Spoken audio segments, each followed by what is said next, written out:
여러분 혹시 피뢰침을 보신 적이 있으십니까? 피뢰침은 낙뢰가 많은 지역이나 높은 지대에서는 필수적으로 설치되는 장치입니다. 낙뢰는 수백만 볼트의 전압과 수천 암페어의 전류를 동반하며 인명 피해는 물론 화재를 초래할 수도 있는 굉장히 위험한 낙뢰이죠. 고층 건물이나 교회 성전탑, 학교 그리고 발전소 등은 낙뢰에 매우 취약하기 때문에 반드시 파뢰침이 필요합니다. 파뢰침은 낙뢰를 유도하여 전류가 건물이나 사람에게 피해를 주지 않게 합니다. 파뢰침은 우리를 낙뢰로부터 보호해주는 매우 중요한 기능을 하고 있는 것이죠. 오늘 저희가 함께 나눌 성경의 이야기 속에도 바로 이 파뢰침과 같은 역할을 감당했던 한 사람의 이야기가 등장합니다. 오늘 저희가 함께 읽은 본문 말씀은 어제 나눈 고라와 다단 그리고 아비람의 반역 사건 이후에 이스라엘 백성들의 거듭된 반역과 이에 대한 하나님의 심판의 모습을 우리에게 들려줍니다. 오늘 본문 41절 말씀을 저희 다시 한번 한 목소리로 읽도록 하겠습니다. 41절입니다. 다음 날 온 이스라엘 회중이 모세와 아론에게 불평을 하며 말했습니다. 당신들이 여호와의 사람들을 죽였습니다. 이스라엘 백성은 직전에 고라와 다단, 아비람이 모세에게 반역한 모습을 분명히 보았습니다. 하나님께서 세우신 지도자에게 반역하는 것은 곧 하나님을 멸시하는 행위이며 하나님께 심판받을 일이라는 것을 그들은 직전에 보았습니다. 그런데 여러분, 오늘 이스라엘 백성들이 41절 말씀을 통해서 이렇게 말하고 있는 것이죠. 당신들 때문에 여호와의 사람들이 죽었다. 여러분, 이것이 얼마나 어이없는 모습입니까?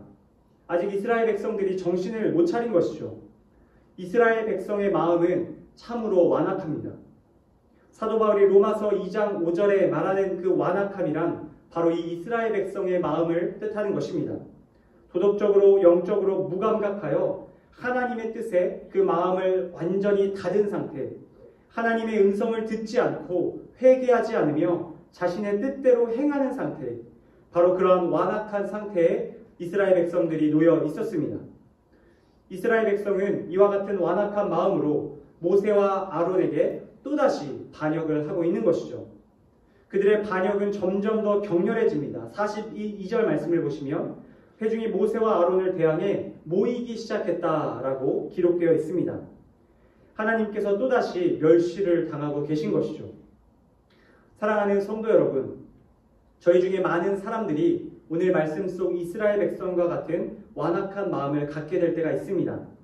도덕적으로 또한 영적으로 무감각하여 하나님의 뜻에 그 마음을 완전히 닫은 채 하나님의 음성을 외면하고 죄 가운데 있지만 깨닫지 못하고 회개하지 않으며 자기 뜻대로 행할 때가 있다는 것입니다.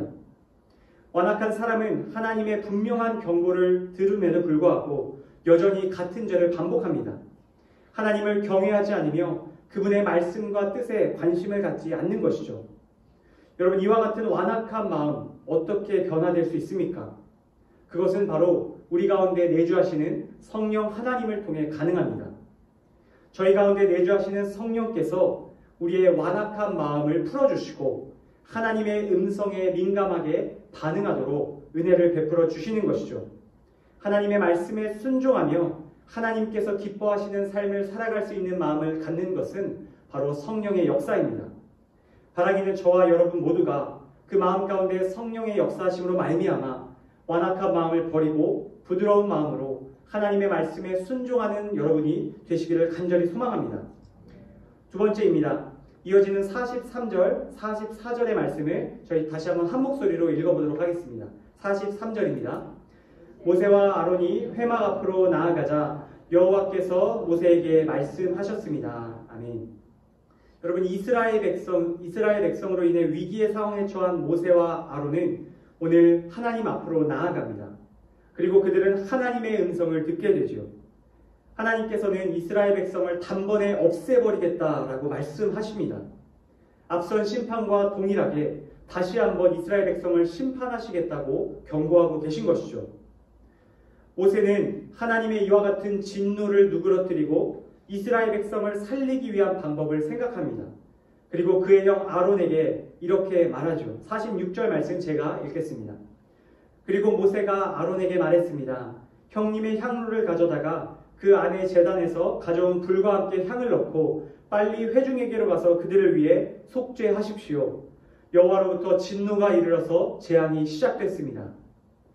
여러분, 모세는 아론에게 향로를 가져다가 그 안에 제단에서 가져온 불과 함께 향을 넣어 하나님께 분향하라고 말합니다. 회중들의 죄를 속죄하는 일을 바로 그의 형 아론에게 요청했던 것이죠. 여러분, 하나님의 진노가 이르러 이스라엘 백성 가운데 전염병이 시작됩니다. 병이 회중들 사이에 돌기 시작하며 사람들은 순식간에 죽어나가기 시작하죠. 바로 그들 사이로 오늘 아론이 달려 들어갑니다. 47절 말씀 제가 다시 한번 읽습니다. 모세가 말한 대로 아론이 회중 가운데로 달려 들어갔습니다.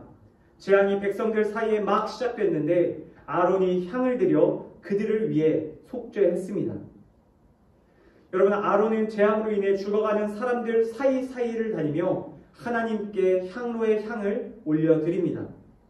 이스라엘 백성을 불쌍히 여겨주사 그들의 죄를 용서해달라고 하나님 앞에 향을 올려드리며 기도했던 것이죠. 여러분, 아론은 대제사장으로서 이스라엘 백성을 대표해 하나님 앞으로 나와 하나님과 사람 사이를 중재하는 그 일을 감당하고 있는 겁니다.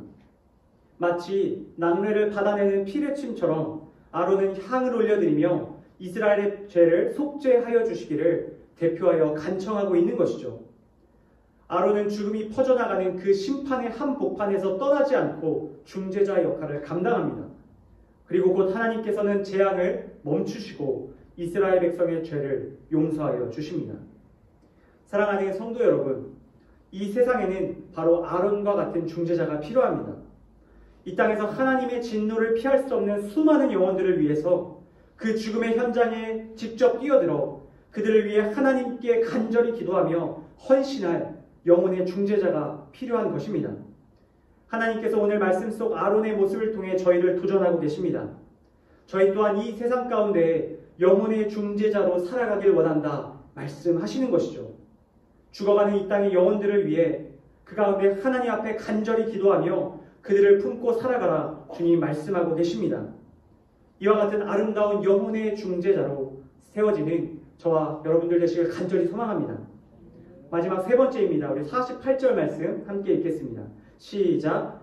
그리고 그가 살아있는 사람들과 죽은 사람들 사이에 서자 재앙이 멈추었습니다. 아멘. 여러분, 아론이 살아있는 사람들과 죽은 사람들 사이에 서자 재앙이 멈추었다고 성경은 기록합니다. 사랑하는 여러분, 저희는 살아있는 사람들과 죽은 사람들 사이에 서 있는 오늘 이 아론의 모습을 통해서 모든 인생의 참된 중재자 되신 또 다른 한 분을 떠올릴 수 있습니다. 그분은 바로 예수 그리스도이십니다.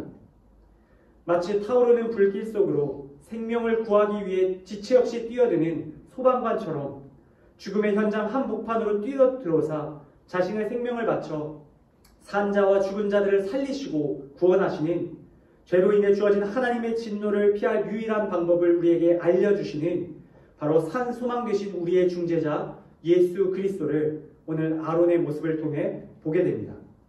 십자가에 달려 하나님과 우리 사이를 중재하시고 화목케 하신 예수 그리스도, 바로 그분으로 말미암아 저와 여러분 모두가 속죄함을 받고 구원을 얻게 된 줄로 믿습니다. 우리 가운데 서신 바로 그 예수님을 기억하며 다시 한번 감사의 고백을 올려드리는 저와 여러분 되시기를 간절히 소망합니다. 말씀을 맺습니다. 4월의 마지막 날, 죽은 자와 산자 사이에 서신 예수 그리스도를 오늘 아론의 모습을 통해 기억하며 이 땅에 죽어가는 영혼들을 품고 기도하는 그 중재자의 사명 또한 감당할 수 있는 사랑하는 이곳에 모인 강동오누리교회 성도님들 한 분 한 분 다 되시기를 예수님의 이름으로 간절히 축복합니다.